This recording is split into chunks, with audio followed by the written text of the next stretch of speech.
અમારી સમ્રાટ સમાચાર ચેનલ સબસ્ક્રાઇબ કરો, લાઈક કરો, કોમેન્ટ કરો અને જોતા રહો પળે પળના દરેક પ્રકારના સમાચારો।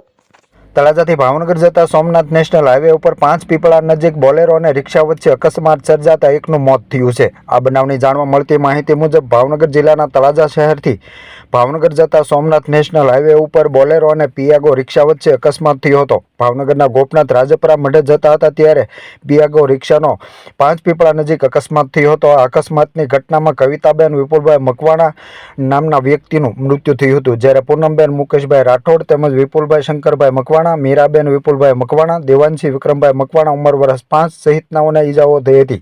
ઈજાગ્રસ્તોને તળાજા સરકારી હોસ્પિટલ ખસેડવામાં આવ્યા હતા, જ્યારે કવિતાબેન વિપુલભાઈ મકવાણાનું મૃત્યુ થતાં પરિવારજનોમાં શોકનું મોજું ફરી વળ્યું હતું।